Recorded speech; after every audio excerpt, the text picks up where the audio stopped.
Breakthrough Task Force, and I welcome you here tonight. The Breakthrough Task Force has been in existence for just a little over a year, and issues of substance abuse on our mountain.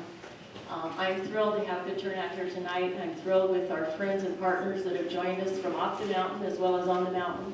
And I'd like to recognize a few people as the Breakthrough Task Force joined together with the RIM Youth Prevention Leadership Coalition. And our coalitions came together and we decided that we were going to meet with law enforcement, find out what they were doing and what some of the loopholes were that maybe were not catching those things that needed to be caught in the way of controlling substance use and abuse in our area. And when we did this, we met with law enforcement and we came up with one of the solutions being a social host ordinance, which holds an adult responsible if they provide a place for alcohol to be consumed by minors.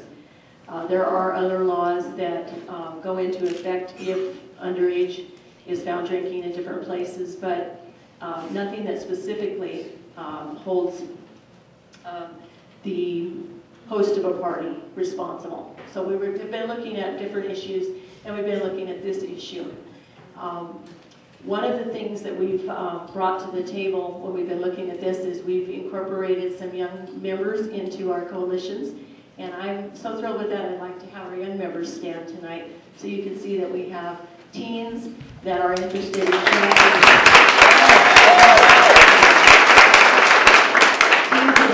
in changing some of the ways we look at underage drinking. And that really encourages me, knowing that they're looking to the future just as we are looking to the future, and they're using wise wisdom to make good choices. And if that can affect their peers, then we're doing the right job. Anyway, we have with us tonight, at the back of the room, our keynote speaker. I wanted to welcome Neil Derry. And I wanted to share how supportive our supervisor is in the work that we're doing. We got a call just a few days ago. Well, just stand because you're going to be introduced. We worked on a social host ordinance, and when I say we, there's some prevention providers here that we joined together with, and with Colleen at the RIM Youth Prevention Leadership Coalition, and put together an ordinance that we presented to actually Supervisor Council, County Council. Was all in keeping with everything that is legal. All the legal aspects were covered. Our ordinance would be at the Board of Supervisors today. So today we spent most of our day, even though we had a forum we were putting on, we were in San Bernardino, and Supervisor Derry presented our ordinance, and it was accepted. It was, for the first reading, it was unanimously approved. So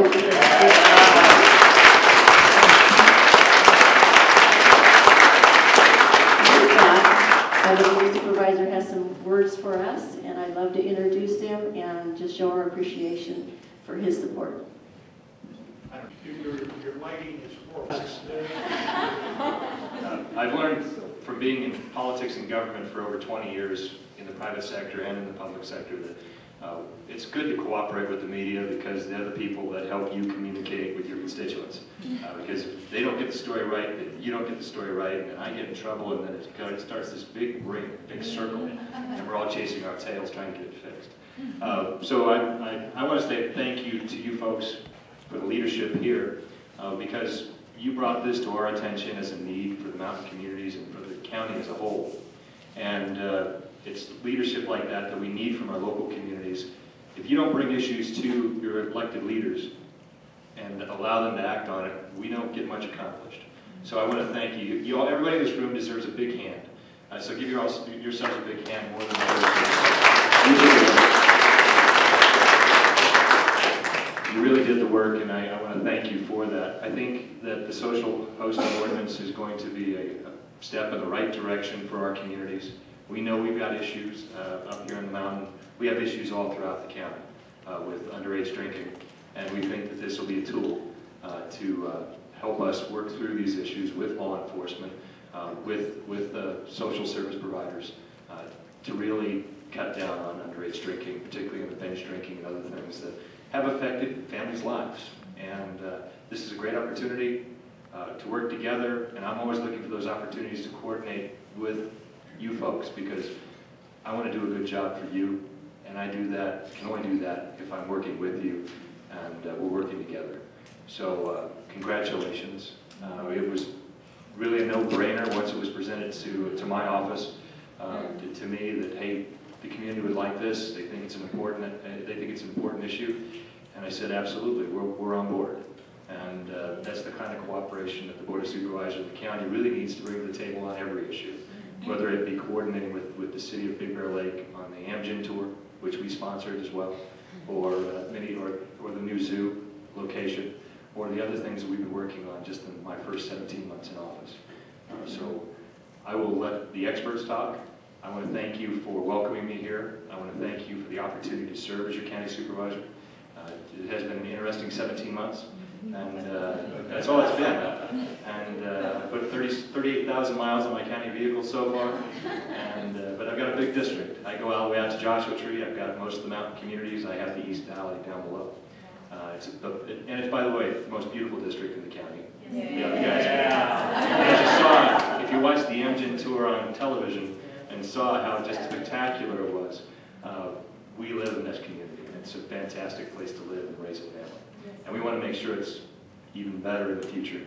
And we want to provide economic opportunities and job opportunities so our young people can actually stay and live on the mountain after they get their education, come back after they finish college, start a career here and live close to home. With that, God bless you all for the work you've done. I think we're going to make a lot of progress on this issue in the coming years. I want to thank our sheriff's captain, Greg Garland, because he really helped bring this through his wife, who's also my field rep, Jamie Garland, helped bring this to my attention, to help communicate issues in the community to me directly when I'm not out here talking to you myself. So thank you again. God bless you for the work you're doing, and let's get to work on this and make it happen. We've got one more reading. It'll be June 15th, and once it passes that, it becomes law and we can start enforcing it. So great progress, and thank you for making me a part of it. Thank you.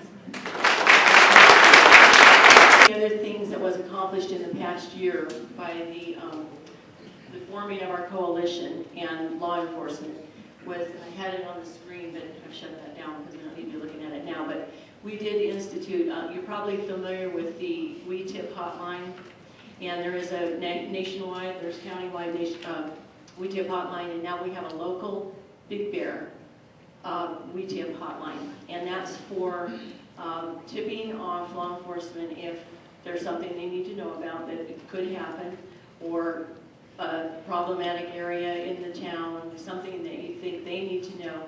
It's an anonymous number, the number is, I'll give you the number first, and then it is 866-0174. It rings at our local sheriff's station.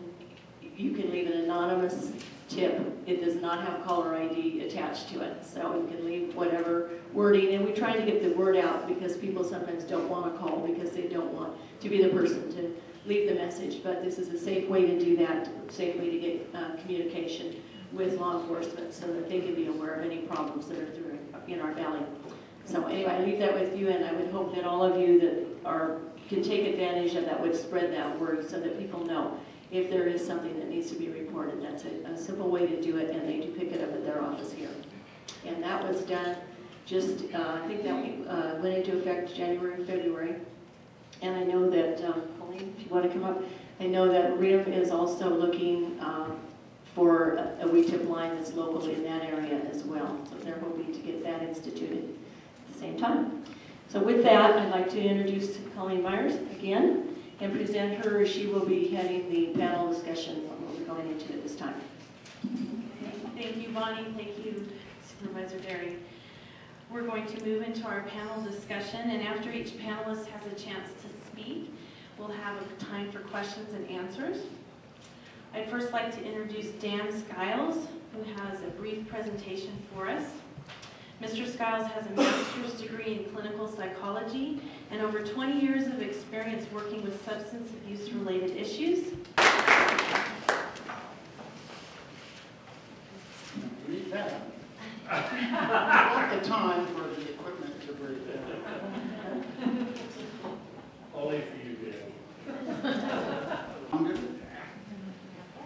Daniel Scott with the Institute for Public Strategies, and I'm here to talk a little bit more about the social host ordinance. And even though we have had this ordinance get passed, at least for the first reading, there's a lot we all need to get educated on, and so I'm going to provide a little information, a little background for people to get some details on what this ordinance actually is. First of all, there's been some question from time to time about why do you call it a social host ordinance? And really it has to do with social availability versus retail availability. When you talk about underage youth buying alcohol from a retail outlet like a bar or a club or a market or convenience store, that's retail availability. Social availability refers to availability in these situations you see here. And you may, by looking at the bullet points on the left side of the slide, see some of the situations that occur up here in the mountain regions. Like we hear you have tourist season up here, and you have some parties that relate to ski season where alcohol is available. That would be one of those types of situations where underage youth can access alcohol. Graduation parties, smaller house parties, public events such as picnics or in the forest. Alcohol that's obtained through older friends, siblings, parents, or strangers. So that's essentially what we're talking about, alcohol availability in social situations. Why do we care about alcohol, first of all? There's a lot of other drugs out there. People ask that question too, and so what I wanted to present was a little bit of information to put this in context. Alcohol is the most abused drug, and you can see, these are data, and you can see that this is current alcohol use past 30 days, Healthy Kids survey that's given to all the students in high school and middle school in California. And you can see the percentage of students who use alcohol versus the other most popular drugs, marijuana and tobacco, which are kind of running neck and neck. We are interested in these drugs, but alcohol is really the most abused drug, as you can see, so that's why we're interested in that. Impact of binge and underage drinking. Most people are aware that driving under the influence and automobile crashes are a big problem with binge and underage drinking. But sometimes people won't think about these other things that are also associated with these other short-term impacts of underage drinking. And you can see by looking at these, there are impacts on the individual who is drinking, as well as impacts on the community where the drinking takes place. Neighborhood vandalism and violent crimes. And sometimes parents or adults thinking that they can control these and prevent these will host a party in a house, take the keys away, and say, well, we're not going to have any drinking and driving, we'll supply the alcohol and everybody will be safe. And that's where the mistaken belief comes in, because these things don't always work out. And even if you were able to control all these things and make sure none of these short-term impacts took place, we have the long-term drinking problem, data showing us that the earlier a youth is exposed to alcohol, the greater problems they have later in life with drinking problems. And I see Rusty nodding his head here from our treatment programs that have to deal with people throughout their lives, and it costs individuals and to their productivity throughout their life is really harming. You can see here that if you start drinking before the age 15, you are 4 times as likely to have a drinking problem later in life. And this is national data. And other data from the county show that the typical age of first exposure to alcohol here in San Diego County is about 12 years old. That's when kids have their first drinks. So where are kids getting alcohol? And the answer is house parties. This is from Place of Last Drink data. This happens to be, anytime somebody gets arrested, gets stopped for drinking and driving, whether it be a crash or just an arrest because of go to a DUI school and take a survey and let us know where they have their last drink. And from that survey, we find out that most youth, 73%, had their last drink at a private residence, you can see, where only 17% had it at a bar and club. I know others have said this before, but it's a good idea to look at the data and see the verification for this. Adults are pretty well split between private property and commercial sources of alcohol. But 73% of youth are drinking on private property, and a good half of those say that it was a house party. The data here in Big Bear support that. This is county data. This is the data Bonnie's group took up here of the youth. And you can see by the longer bars on the graph that situations in house parties, at home, parties, events outside school, from adults or at a friend's home, those are the ones that youth cited as where they're getting their alcohol most often. So that's what's behind the social host ordinance, that this is the venue where this is taking place. Let's see if we can put some resources into it. Also, the kids are saying it's easy to get. Alcohol is very easy to get. People are feeling as if it's kind of okay to provide alcohol in these settings. So that's one of the things we're hoping the social host ordinance will change. What will the social host ordinance do exactly? It will hold the party hosts responsible for providing alcohol to minors, for providing a place for young people to drink alcohol. There are state laws that say you can't provide alcohol to a minor, but it's difficult to prove who supplied the alcohol. Here, if you're hosting a party, if it's at your house, you're responsible. You have a duty to inspect and make sure that underage drinking doesn't take place if you're having a party. There will also, many ordinances like this make consumption of alcohol by youth illegal, and they can be ticketed by law enforcement for that. And it gives law enforcement an extra tool: criminal penalties, civil penalties, administrative fines. We don't want to put anyone in jail. We want people to stop the negative behavior.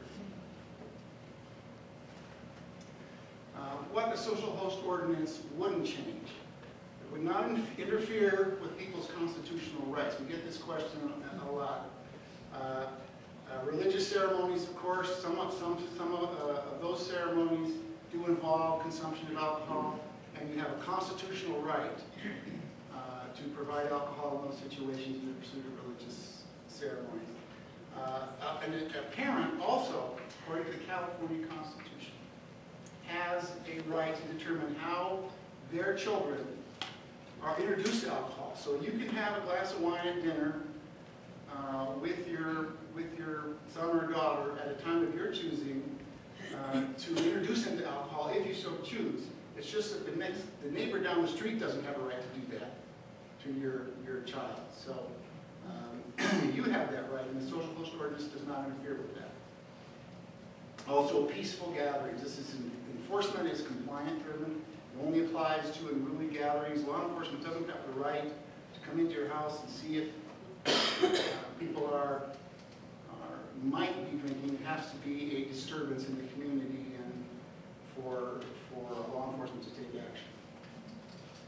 action. So in summary, it will do all these things. It will reduce the short-term impact, protect kids from the long-term problems, reduce disruptive behavior in the neighborhood and improve quality of life.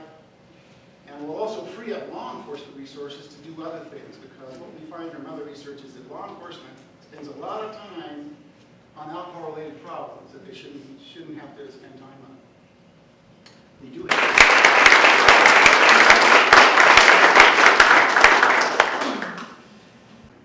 Well, that's it from here. I have to talk low. The meeting is still going on. They're going to have a panel in a few moments. But this has been a community forum on underage drinking, sponsored by the Breakthrough Task Force. From the Discovery Center, that's it. Now stay tuned for these messages.